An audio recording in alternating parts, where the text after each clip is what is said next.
aku Kina.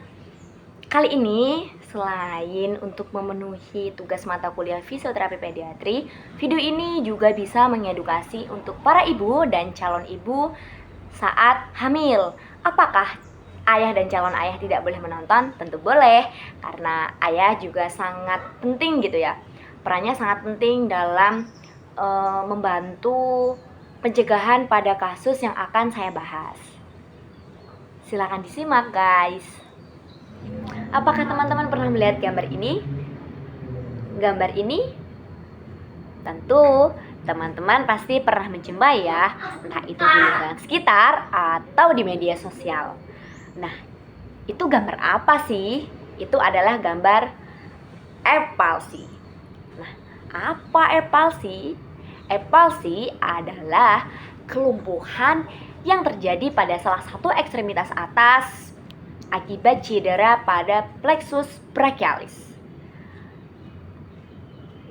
jaringan saraf yang mengontrol otot-otot bahu, lengan, dan juga tangan. Nah, cedera ini disebabkan oleh peregangan berlebihan atau robekan serabut saraf pada C5 dan C6, terutama saat proses melahirkan. Nah, Erbs palsy ini merupakan salah satu kasus dari plexus brachialis injury. Kasus kelumpuhan Erbs yang ringan hingga sedang dapat sembuh dalam beberapa bulan. Pada 70 hingga 80% bayi yang terkena dan pada hampir 100% pasien jika pengobatan dimulai dalam 4 minggu setelah lahir, kelumpuhan ini akan sembuh dalam begitu cepat gitu, kayak mungkin hanya beberapa bulan aja gitu. Bukan beberapa bulan sih, tapi bisa jadi 1 tahun pertama dalam kehidupannya gitu. Nah, lalu bagaimana pencegahan pada kasus Erbs palsy ini? Dapat memakai dua cara gitu. Yang pertama yaitu perawatan kesehatan ibu.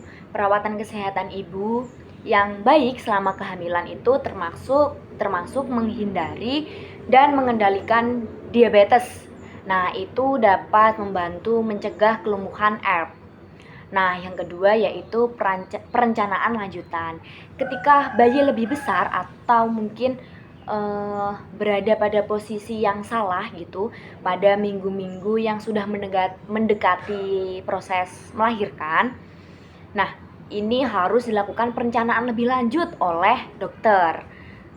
Nah, ini untuk apa? Untuk mencegah kelumpuhan Erbs. Harus memastikan adanya personel yang berkualifikasi di ruang bersalin, penggunaan alat bantu persalinan, dan ekstrator yang tepat. Yang terakhir, induksi persalinan atau operasi sesar jika beberapa faktor resiko teridentifikasi.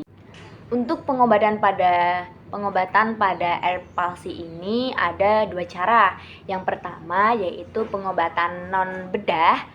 Nah, non bedah ini merupakan pengobatan dengan cara terapi fisik gitu.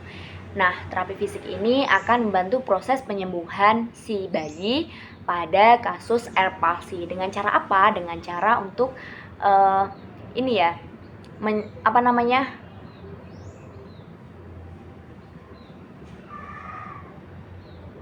latihan terapi pada ekstremitas atas untuk menyegah kekakuan sendi di bahu, lengan, dan juga tangan gitu yang ada di bagian ekstremitas atas.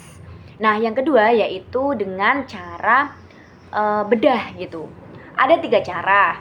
Ada tiga. Yang pertama, cangkok saraf. Beberapa ruptur saraf dapat diperbaiki dengan menyambung cangkok saraf atau donor gitu dari saraf yang terpisah. Nah, yang kedua yaitu pemindahan saraf.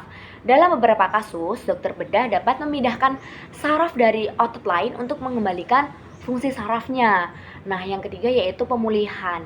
Karena saraf pulih sangat lambat, nah butuh waktu berbulan-bulan, mungkin bisa jadi bertahun-tahun juga gitu ya, bagi saraf yang diperbaiki di leher untuk mencapai otot-otot lengan bawah dan tangan.